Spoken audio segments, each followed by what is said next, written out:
Parliament जी parliament अभी जो नया पार्लियामेंट बना है जी वो किसने डिजाइन किया है? हिस्ट्री है, जी सर। उसका शुरुआत इतिहासकारों ने कहाँ से किया? महिला पर अपराध जो हो रहे हैं या जो होते हैं उसको रोकने के लिए क्या व्यवस्था है बिहार सरकार?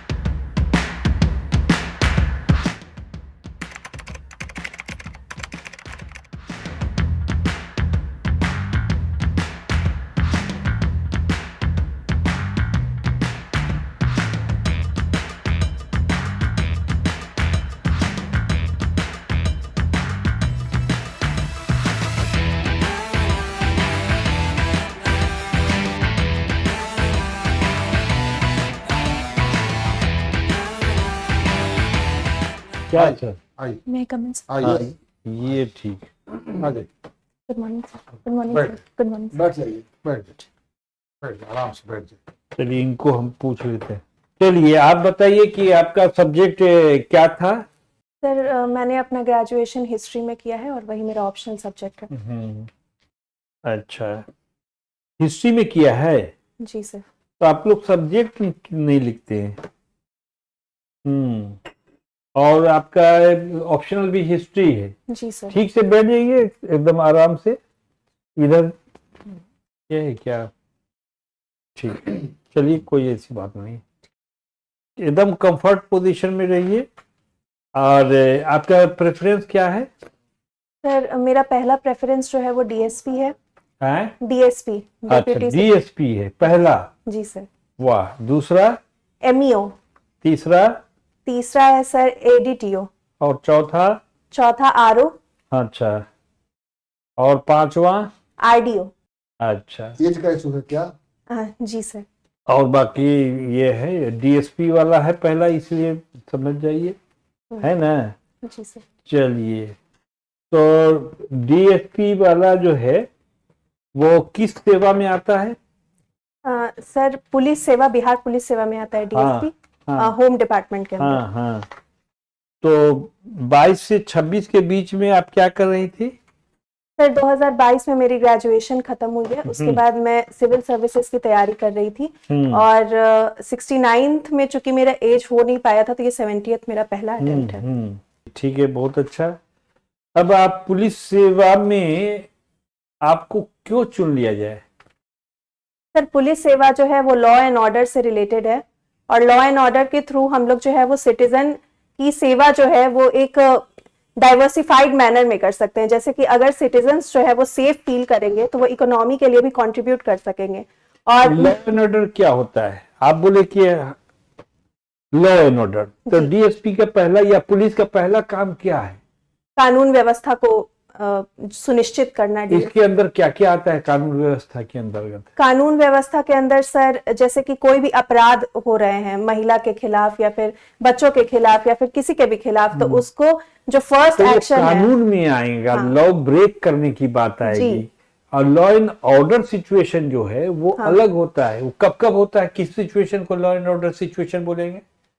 आप जहां भी रहती हो तो आप सुने हैं कि लॉ एंड ऑर्डर सिचुएशन बिगड़ गया?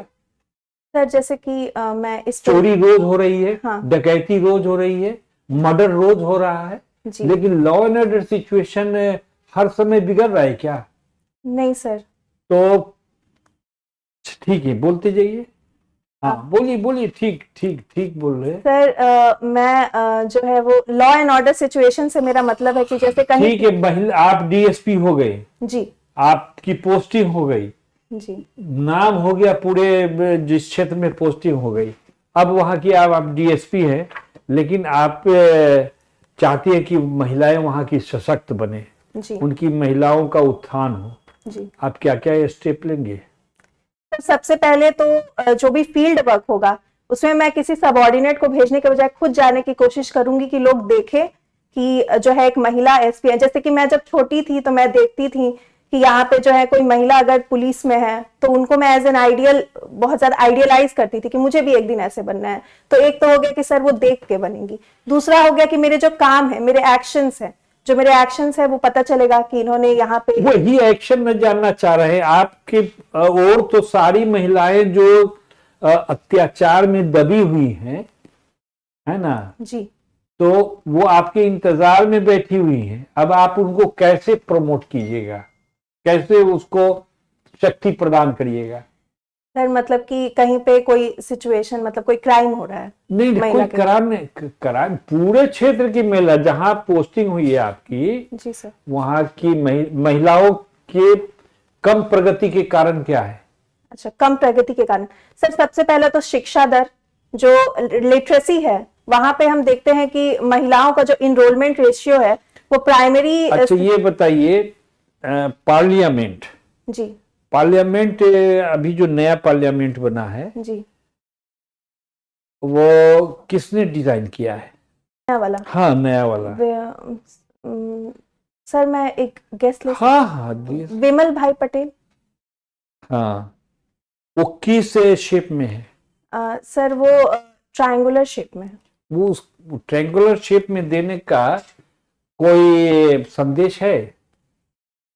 सर, ऐसा तो मेरे ध्यान में नहीं आ रहा है, लेकिन मुझे लगता है कि जो ट्रायंगुलर शेप है वो लोकसभा, राज्यसभा और असेंबली हॉल तीनों को मध्य। वो तो तीनों तो है ही है, उसमें ये थोड़ी ही ये है, उसको लेकिन उसका कुछ मतलब है, कुछ ये कितने लोगों के बैठने की व्यवस्था है? सर, मैं एग्जैक्ट तो रिकॉल नहीं कर पा रही हूँ, चलिए, पहला वाला जो पार्लियामेंट हाउस है जी वो कब बना था और किसने डिजाइन किया था? सर, सॉरी सर, ध्यान में नहीं है। अच्छा, ठीक है। तो पुलिस के लिए कौन कौन से कानून बने हुए हैं जिससे आपको शक्ति मिलेगी, जिससे आप डीएसपी बन के वहां जाइएगा? सर, पहले तो मेरे ध्यान में भारतीय न्याय संहिता आ रही है। भारतीय न्याय संहिता के अकॉर्डिंग जो आईपीसी है, उसका एक न्यूअर वर्जन लाया गया है। तो भारतीय न्याय संहिता के अकॉर्डिंग मुझे पावर मिली वो है। क्या कहलाता है? भारतीय न्याय संहिता 2023 जी और जी, उसके बाद फिर भारतीय नागरिक सुरक्षा संहिता है, सीआरपीसी के जगह जिसको लाया गया है। अच्छा, हाँ, क्या बोले? सीआरपीसी के हाँ, क्या क्या लाया गया है? उसके जगह पे इसको लाया गया है, भारतीय नागरिक सुरक्षा संहिता। और तीसरा है इंडियन एविडेंस एक्ट के जगह पे भारतीय साक्ष्य संहिता है सर। साक्ष्य अधिनियम, भारतीय साक्ष्य अधिनियम। अच्छा, साक्ष्य अधिनियम में पहले कितने थे? भारतीय साक्ष्य अधिनियम में जी पहले कितने थे ये सेक्शंस, और अभी कितने हो गए? सर, पहले से तो कुछ कम हुए हैं मुझे। अच्छा, चलिए, मैं बीएनएस के बता सकती हूँ सर। उसके कितने? उसके सर 511 थे आईपीसी में, और उसको अभी घटा के कर दिया गया है 352 मेरे। नहीं, 52 नहीं किया गया है, सॉरी सर, 358 है। Thank you sir. अच्छा, ठीक है, चलिए। आपका हिस्ट्री है? जी हिस्ट्री से आपने पटना वुमेन्स कॉलेज से किया? जी। क्या हिस्ट्री में क्या सिलेबस था आपका जो ग्रेजुएशन में? ग्रेजुएशन में सर, हिस्ट्री में हमें पढ़ना था, सबसे पहले सेमेस्टर में हमें एंशिएंट हिस्ट्री के बारे में पढ़ना था। उसके बाद हमें सेकंड जो सेमेस्टर है उसमें हमें एंशिएंट के बाद जो ट्रांजिशन फेज होता है, चालकोलिथिक पीरियड, इन सब के बारे में पढ़ना था। उसके बाद थर्ड सेमेस्टर में यानी कि सेकंड ईयर में हमें मेडिवल हिस्ट्री के बारे में पढ़ना था। और उसके बाद फोर्थ और फिफ्थ सेमेस्टर के बाद हमें मॉडर्न हिस्ट्री के बारे में पढ़ना था लास्ट ईयर में। इसके साथ साथ हमें वर्ल्ड हिस्ट्री भी पैरेलल में चल रही है। जी सर। तो जो मॉडर्न इंडियन हिस्ट्री है, जी सर, उसका शुरुआत इतिहासकारों ने कहाँ से किया? सर, मॉडर्न इंडियन हिस्ट्री की शुरुआत जो है वो अंग्रेजों के शासन काल जो है वहां से हम लोग मानते हैं। अंग्रेज का शासन काल कब से प्रारंभ हुआ? सर, जो 1765 की ट्रीटी ऑफ इलाहाबाद है, जिसके बाद जो है वो बंगाल, उड़ीसा और बिहार में अंग्रेजों का जो है वो दीवानी राइट्स उन्हें मिल गए थे, तो तब से हम अंग्रेजी शासन काल मानते हैं। अंग्रेजी नहीं, modern Indian history. Modern Indian history, जी मॉडर्न इंडियन हिस्ट्री को तब से मानते हैं जी। और जब ये ईस्ट इंडिया कंपनी आई जी, तो तब से नहीं मानते हैं उसको? सर, उसको भी मानते हैं, मतलब arrival of East India Company से भी मानते हैं sir. Sorry sir, downfall of Mughal empire, जी डाउनफॉल ऑफ मुगल, सॉरी और उसके बाद जो भी है पीरियड उसको modern modern history Indian history में। जी सर। अब मॉडर्न इंडियन हिस्ट्री में आपने कौन किताब पढ़ा है? सर एक है हिस्ट्री ऑफ इंडिया करके है, और वो तो इंडियन नेशनल मूवमेंट के स्पेक्ट्रम पर है सर। पढ़े। बेसिक बुक्स एनसीईआरटी क्या आपने पढ़ा है? जी सर पढ़ी है, बिपिन चंद्र के बिपिन एनसीईआरटी। चंद्रा जी का। और भी कोई किताब पढ़े? नहीं सर, कोर्स में जो किताब थी वही पढ़ी। नहीं, जैसे कोर्स में केवल बिपिन चंद्रा जी की किताब था कि और भी कोई किताब था? उसमें कोई किताब तो नहीं था सर, हमें टॉपिक्स दे दिए जाते थे और बोला जाता था क्या। कौन कौन टॉपिक था? सर मॉडर्न इंडियन हिस्ट्री जैसे चलता है, जैसे डिक्लाइन ऑफ मुगल हो गया, उसके बाद फिर अराइवल ऑफ ब्रिटिशर्स हो गया, एडवेंट ऑफ यूरोपियन, उसके बाद अराइवल ऑफ ब्रिटिशर्स ने कुछ वॉर्स लड़े थे, एंग्लो वॉर्स। फिर उसके बाद हमारा आता है रिवोल्ट ऑफ 1857 आता है सर। उसके बाद अच्छा, ये आप जो ईस्ट इंडिया कंपनी आई थी, इंडिया के किस पोर्शन में पहले वो आप टच किया था? जैसे इंडिया में आए तो कहाँ पे गए? सर सूरत। सूरत में आया था? हाँ। नहीं सर, सबसे पहले तो वो मुगल एम्परर के पास आए थे, जहांगीर के समय में। अच्छा। जहांगीर के टाइम पे आए थे, सूरत में उनकी फैक्ट्री थी। सॉरी। अच्छा, कोई बात नहीं। सूरत तो फिर वो जो यहाँ बंगाल में क्या घटना हुई कि फिर बैटल ऑफ प्लासी हुआ, है बड़ा फेमस घटना हुआ। जी। तो घटना के पीछे जो इमीडिएट कॉज क्या? सर इमीडिएट कॉज बताया जाता है, एक ब्लैक होल ट्रेजेडी करके है, जो सिराज उद दौला, इसको बहुत लोग मानते हैं, बहुत लोग नहीं भी मानते। इंडियन हिस्टोरियंस इसको डिनाई करते हैं, लेकिन जो बाहर के हिस्टोरियंस हैं उन्होंने कहा है कि एक ब्लैक होल ट्रेजेडी हुई थी, जिसके कारण जो है वो क्या बोलते हैं, सिराज उद दौला ने एक छोटे से चैम्बर में 100+ लोगों को बंद कर दिया था। उसके बाद फिर सर सिराज उद दौला जो है, उन्होंने कोलकाता को जो फोर्टिफिकेशन ब्रिटिशर्स ने चालू किया था उसको भी वो चैलेंज कर रहे थे, तो एक तरह से ब्रिटिशर्स को ओपन थ्रेट हो गया। तो फिर उन्होंने जो है वो एक कहते हैं साजिश, कॉन्स्पिरेसी की, और सिराज उद दौला के जनरल्स को अपने तरफ किया, और फिर बैटल ऑफ प्लासी की शुरुआत हुई। तो बैटल ऑफ प्लासी में इंडियन साइड से कौन थे और ब्रिटिश साइड से कौन थे? इंडियन साइड से सिराज उद दौला थे और उनके जनरल थे मीर जाफर, और ब्रिटिश साइड से रॉबर्ट क्लाइव थे सर। और भी कोई थे? रॉबर्ट क्लाइव वहां स्टेटिक थे कि कहीं से बाहर से आए थे, लड़ाई लड़ने के लिए आए थे? सर मेरे ख्याल से तो बाहर से ही आए। कहाँ से बाहर से? तो ब्रिटेन से आए थे। नहीं, वो इंडिया में ही कहीं पे थे। हाँ सर, बॉम्बे में शायद उनकी, मैं गलत भी हो सकती हूँ, बट बॉम्बे में। ऐसा गलत नहीं, मैंने आप जो सही है वही बोलिए। वो मद्रास से आए थे, मद्रास से। और उनके साथ साथ और भी कोई आए थे आर्मी के। ये तो आर्मी के लीडर थे जी। कोई सी का जो नेवी के भी लीडर भी कोई भी आए थे, जो कमांडर थे, उनके साथ कोई आए थे? सर ध्यान नहीं आ रहा। अच्छा, ध्यान नहीं। जब वो यहाँ पे आए तो वो आपने कहा ट्रीटी ऑफ इलाहाबाद हुआ। ट्रीटी ऑफ इलाहाबाद में क्या क्या पॉइंट था उसमें? सर ट्रीटी ऑफ इलाहाबाद में सबसे पहले तो पॉइंट था कि जो मुगल नवाब थे, जो मुगल रूलर थे, उनको जो है वो एक तरह से पेंशनर बना दिया गया, कि उनको कुछ क्या बोलते हैं, कुछ पैसे देके उनको कारा यानी कि इलाहाबाद में रख दिया जाएगा। उसके बाद सर वहां पे ये भी एक प्रावधान था कि जो बंगाल, बिहार और उड़ीसा की जो दीवानी राइट्स हैं वो ब्रिटिशर्स को दे दिए जाएंगे। और सर जो निजामत राइट्स है, यानी कि जो राइट जो है, जो रिस्पॉन्सिबिलिटी वाले राइट्स हैं, वो नवाब के ही पास रहेंगे। एक डुअल गवर्नेंस स्टैब्लिश किया गया। ये इलाहाबाद में हुआ था? ट्रीटी ऑफ इलाहाबाद में बात हुआ था? अच्छा, चलिए कोई बात। कभी ब्रिटिशर्स पटना में भी अटैक किया था? इसी लड़ाई के दौरान कभी पटना में भी उनकी ब्रिटिश सेना आई थी? जी सर आई थी। अगर श्योर है तो बता दीजिए। नहीं, अच्छा चलिए कोई बात नहीं, इतिहास में हो गया। आपका एक दो और क्वेश्चन पूछ लेते। जैसे ज्योग्राफी भी पढ़ा है? जी सर पढ़ा है। लेक समझ रहे हैं? लेक? Yes sir, lakes. तो लेक कितने प्रकार के लेक होते सर कितने प्रकार के होते हैं? हैं? लेक का फॉर्मेशन कैसे? सर लेक का फॉर्मेशन दो तरह से हो सकता है। एक तो कहीं पे जल जमाव हो गया तो वो लेक बन गया, और कहीं पे क्रेटर जो होता है, वो उल्का जिसको बोलते हैं, वो अगर आया और वहां पे एक तरह से डिप्रेशन क्रिएट कर गया, उसमें फिर पानी भर गया और फिर वो लेक हो गया। सर आपकी आपका फर्स्ट प्रेफरेंस क्या है? डीएसपी। डीएसपी है। किस सेवा में आता है ये? सर पुलिस सेवा में आता है। बिहार पुलिस सेवा। बिहार पुलिस सेवा, जी सर। अच्छा, पेपर पढ़ती हैं आप रोज लगभग? जी सर। पढ़ती ही होंगी।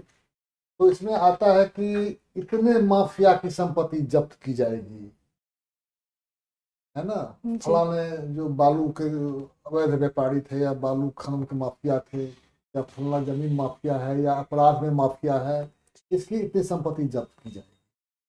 तो इसकी संपत्ति जब्त करने के लिए बिहार सरकार की कौन सी एजेंसी है? सर संपत्ति जब्त करने के लिए बिहार सरकार ने अभी एक मिशन भी लॉन्च किया था, सर मुझे ध्यान में नहीं आ रहा है। ये सब तो इकोनॉमिक ऑफेंस टाइप का हुआ ना, जी सर। आर्थिक अपराध हुआ जी। ये सब। तो ये आर्थिक अपराध को रोकने के लिए बिहार सरकार के पास क्या सिस्टम है?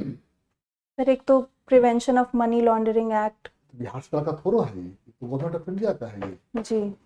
एमएलए जो है जी। बिहार गवर्नमेंट ऑफ इंडिया का है ये। ध्यान में नहीं। आर्थिक अपराध थाना का नाम सुना है? आर्थिक अपराध इकाई एक विभाग भी है। सर नहीं सुना। पुलिस विभाग का विशेष निगरानी इकाई, आर्थिक अपराध इकाई, निगरानी विभाग, सब यही काम तो करता है। संपत्ति जब्ती का काम कौन करता है? ये पावर किसको है? संपत्ति जब्ती। आपने बोला ना पीएमएलए। जी जी। ईडी को है। ED enforcement director. ये बिहार सरकार रेफर कर देगी मैटर को ईडी को, प्रस्ताव देगी संपत्ति जब्त की।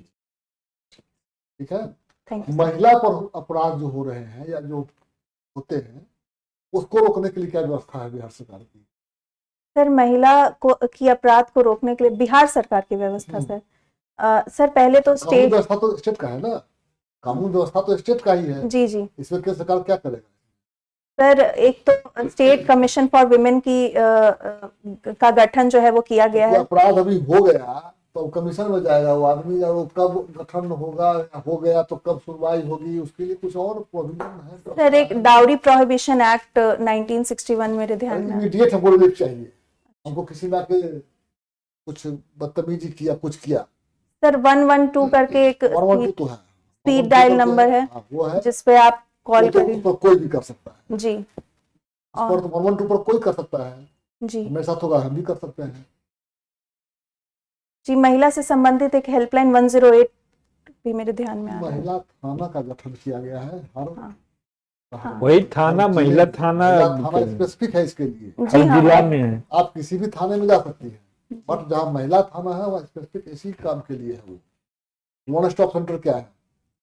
One stop centre one stop centre sir police विभाग का सब चीजें, तो पुलिस विभाग का ये नहीं है, ये सिविल डिपार्टमेंट का है, लेकिन व्यवस्था पुलिस की भी है वहाँ।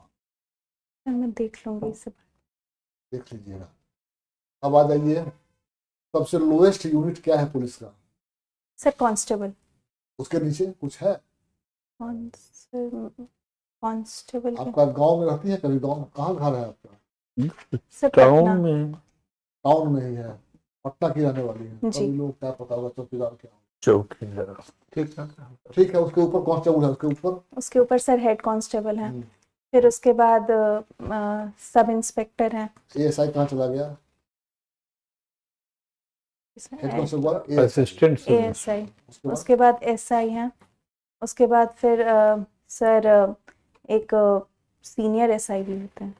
चलिए मान लिया। जी सर। उसके बाद सर डीएसपी हैं। इंस्पेक्टर कहाँ चला गया? इंस्पेक्टर, जी सर इंस्पेक्टर हैं। उसके बाद फिर डीएसपी हैं। उसके बाद फिर सर एएसपी हैं। उसके बाद फिर सर एसपी हैं, एसएसपी हैं। फिर उसके बाद सर एसपी हैं। एसएसपी के बाद एसपी? सर एसपी के ऊपर एसएसपी हैं। हाँ। एसएसपी के बाद सर हमारे आएंगे डीआईजी। उसके बाद एआईजी। उसके बाद फिर आईजी। फिर उसके बाद sir director general of police, DGP. उससे पहले ADGP, ADGP. Okay. National director general of police.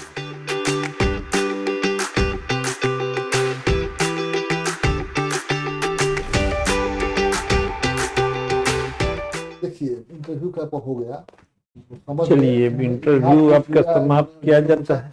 लेकिन आप थोड़ा सा पुलिस डिपार्टमेंट आपका जी फर्स्ट सर। चॉइस है, हाँ, जो आपको थोड़ा देना देखना। मजबूरी है, हाँ। तो थोड़ा सा पुलिस के बारे में सब कुछ जान लीजिए कि कितना इन्वेस्टिगेटिंग एजेंसी है, कितने तरह के थाने होते हैं, हिरार्की जी सर। क्या है, महिलाओं के लिए क्या प्रोविजन किया गया है, आर्थिक अपराध क्या है, निगरानी क्या है, एसबीयू क्या है, ये सब जानिए। हेडक्वार्टर पुलिस का कहाँ है, ये सब जानिए।